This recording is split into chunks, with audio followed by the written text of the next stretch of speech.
जसलाई यति सानो बटुक देखेर तिमीले दान दिन्छौ प्रभु, यिनी सामान्य व्यक्ति हुँदैन।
मैले मेरो शरीरमा सास रहन्छ समय शरीरको सम्पत्तिको मालिक म स्वयं हुन्छु भने अब मेरा भौतिक सम्पत्तिहरूका भए अब यो शरीररूपी सम्पत्ति मात्र रहेको छ।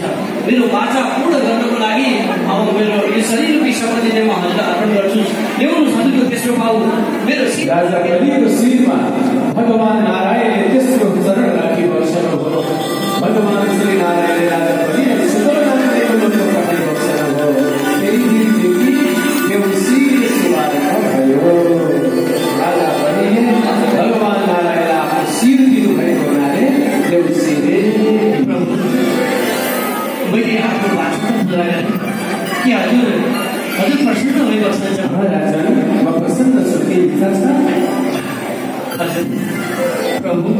अब हजुरले प्रसन्न भएर यो जति पनि तिम्रो छन् सबै तिम्रो हो, मैले तिम्रो परीक्षा मात्र लिएको भन्नु होला, मलाई अब यो केही चाहिएन, मैले अर्पण गरिसकेँ। मैले भनिसकेँ तिमीलाई मैले सुतल लोक प्रदान गरिसकेँ। त्यो सुतल लोक अहिलेसम्म आजसम्म अनेकन देवी देवताहरूले हजारौँ वर्ष तपस्या गर्दा पनि प्राप्त गर्न नसकेको त्यो सुतल लोक मलाई प्रदान गर्नु देखियो दुनियाँभरि जहाँको एउटा स्वर्गको रानी भन्ने तिम्रो इच्छाले आज हेर त सुतल लोक हामीले प्राप्त गरेको प्रभु, म धन्य धन्य रहेछु। मैले आशै नगरेको कुरा आज प्राप्त गर्दा मेरो मन प्रफुल्लित भएको छ। मैले हजुरलाई चिन्न नसक्दाखेरि आज मेरो भइरहेको 3 लोक 14 भोट गए पनि मलाई केही छैन, तर प्रभु म हजुरलाई चिन्न चाहन्छु। अब मेरो एउटा इच्छा पुरा गरेपछि प्रभु म सुतल लोकमा जहाँ बस्छु, जुन राज्यमा म बस्नेछु, जहाँ बस्छु मेरो कोटी राज्य दरबार जे हो त्यो ठाउँमा म भित्र बस्दा पनि म हजुरको दर्शन गर्न पाऊँ, बाहिर निस्किँदा पनि हजुरको दर्शन गर्न पाऊँ, बिहान उठ्दा पनि हजुरको दर्शन गर्न पाऊँ, बेलुका सुत्ने बेलामा पनि म हजुरको दर्शन गर्न पाऊँ, यति भए मलाई तिमीले जे माग्यौ त्यो पायौ। तिमी सँगसँगै तिम्रो सुतल लोकमा जानेछौ। भगवानले दिव्य आशीर्वाद राजा गरिलाई प्रदान भने सेविका दुई पात्र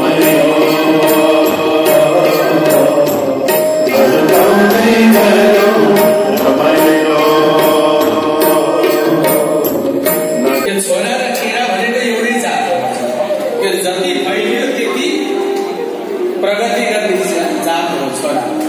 मेरो बाबु मेरो सबै बस्नु काहीँमा छैन, छोरालाई छुट्टै दिने र अरू कुरा पनि भनिदिनु। बिहे गरे पछाडि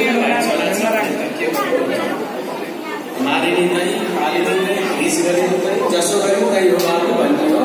तर 1बाट 2 भाइ 3 भाइ छन् भने विवाह गरी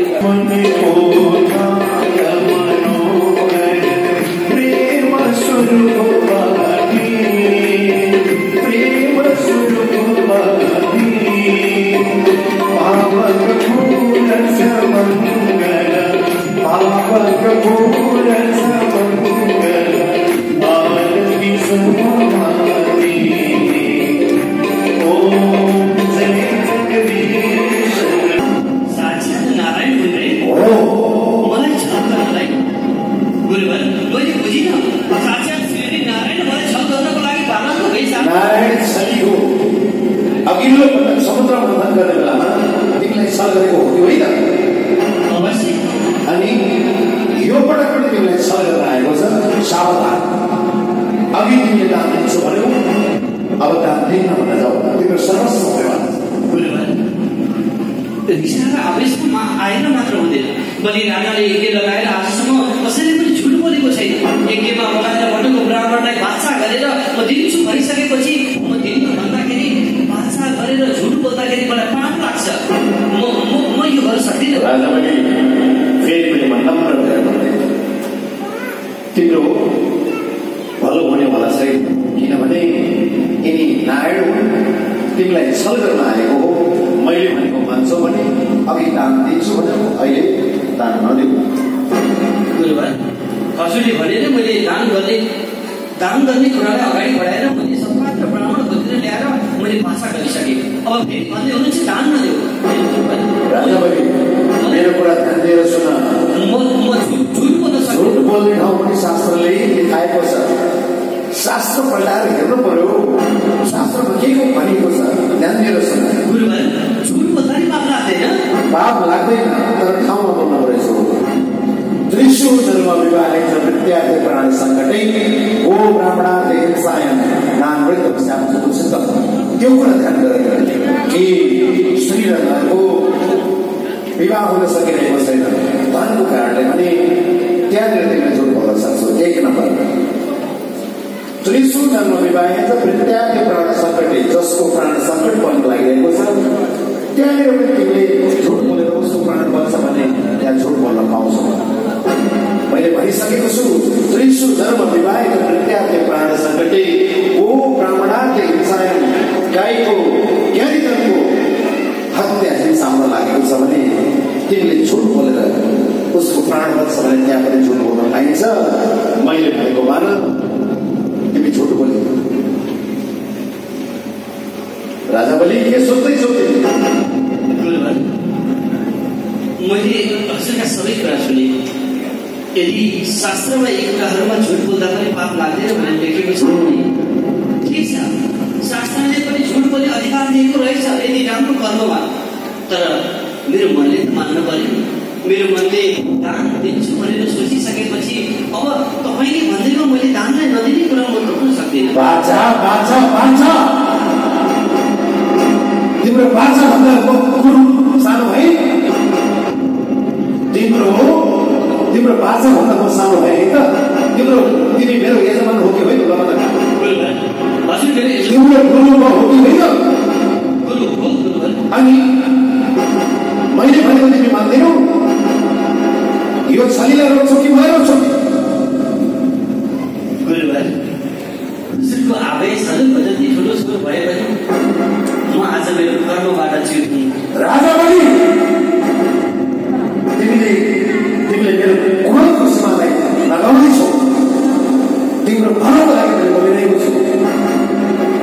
तिम्रो भलोको लागि मैले बोल्दाखेरि मन नराम्रो भएन। आज फेरि पनि म भन्छु, राजा बलि शान्त भएर सोच, धैर्य भएर सोच।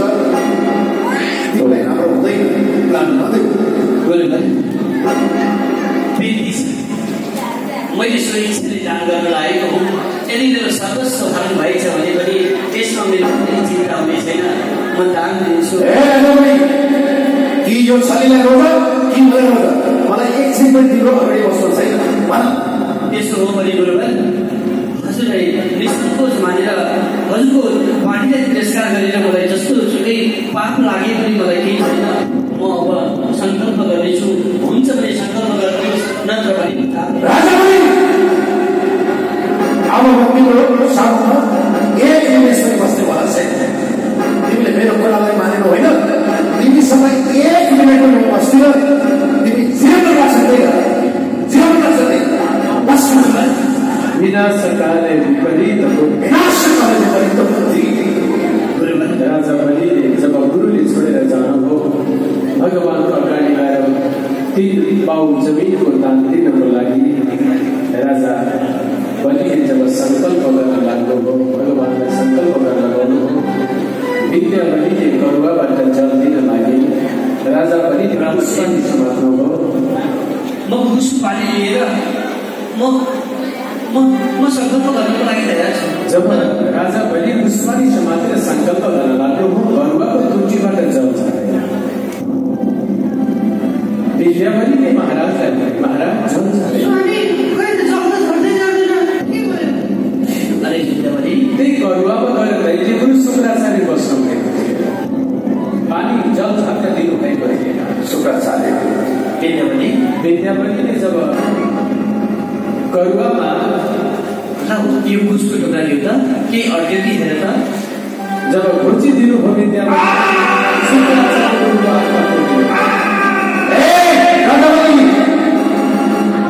तिम्रो रक्षा गर्न सक्छु कि भनेर मैले यो कलशको त्रुटिमा गएर मैले आँखा अडेर राखेको थिएँ। आज विद्यावली, तिमीले मेरो आँखा फुटाइदियो होइन? हे विद्यावली, तिमीलाई म साथ दिन्छु।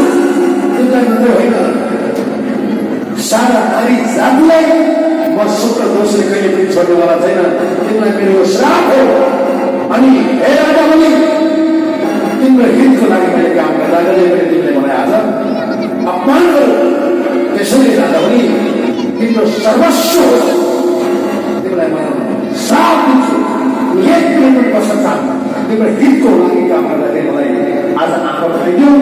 तिम्रो सर्वस्व मलाई राजा बलिलाई सर्वस्व हरण होस् भन्ने श्राप दिएर गुरु बिदा भएर जानुभयो। राजा बलिले गुरुको वचन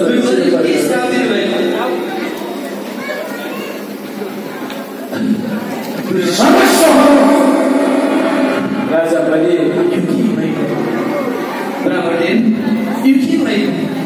राजन अब सङ्कल्प गर। यस्तो कुरा कुनै कुरा भइरहन्छ, छोडिदिनुहोस्। राजाले पुष्पानी समाप्त हो, रानीले जल दिनुभयो।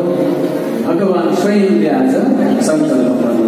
हरि ओम तत्सत ओम तत्सत ओम तत्सत ओम विष्णु पूर्व उच्चारित संकल्प सिद्ध स्वयं काश्य भोकाय वामनदेव ब्राह्मणाय कृपाद भूमिनां दाहं तस्यामहे।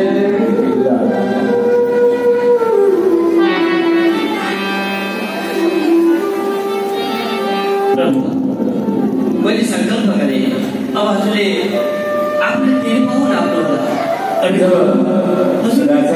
दरबारमा भगवानले तिर्नु पाउँछ नि संकल्प गरेर लिनु भगवानले राजा बलिलाई भन्नुभयो राजा म नपाउँ त तिर्नु पाउँछ नि भन्दाखेरि भगवान नारायणले राजा बलिलाई आज्ञा दिँदा भगवानले राजा बलिलाई दिएको वचन अनुसार तिर्नु पाउँछ नि नाप्नुमा लागे परमात्माले हेर्दा हेर्दै राजा बलि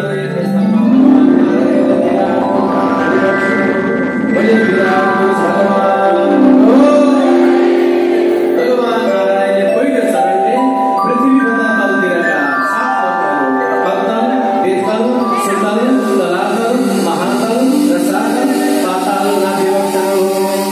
दोस्रो चरणले भगवानले पृथ्वीभन्दा माथिका सात लोक भूलोक, भूवरलोक, स्वर्गलोक, जनलोक, तपलोक, सत्यलोक, महालोक नापिदिनुभयो। दुई पाउमा जब विश्व ब्रह्माण्ड नापिदिनुभयो तेस्रो चरण राख्ने ठाउँ नपाएपछि राजा बलिलाई भगवानले आज्ञा गर्नुहुन्छ राजन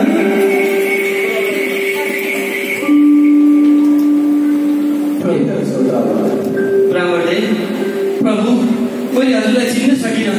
हजुर पनि साधारण मनुष्य होइन भनेर भगवानले भन्नुभएको थियो। हजुर त साधारण मनुष्यको भेषधारण गरेर आएको साक्षात् श्री नारायण भन्नुभयो। आज मैले गुरुको बाणीलाई तिरस्कार गरेँ। आज यो बेला सुरु भन्नुभयो। हजुरले एक पाउमा पृथ्वीको मुनिका सात तलले अर्को पाउमा पृथ्वी माथिका सात तलसम्म तिनको चौथो भाव ग्रहण गरेको छु। अब तेस्रो भाव राख्ने मैले स्थान हजुरलाई कहाँ दिउँ?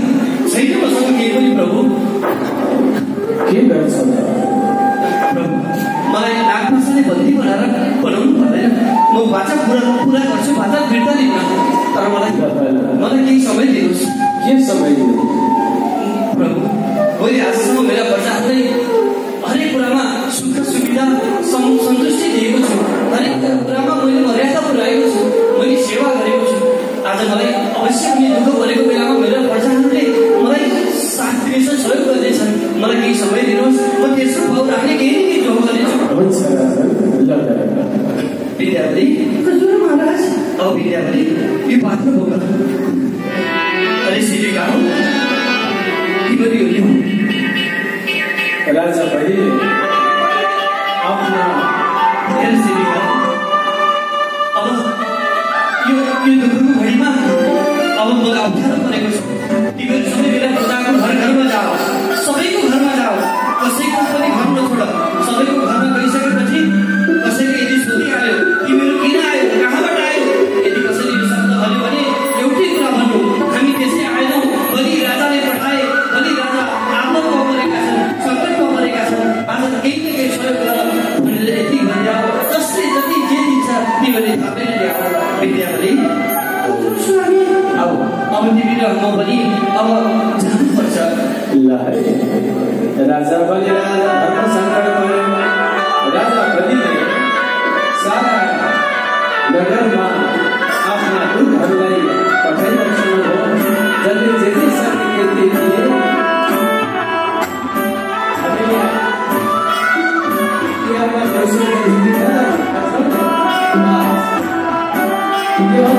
हामी त्यसै आएको राजा बलिले पठाउनु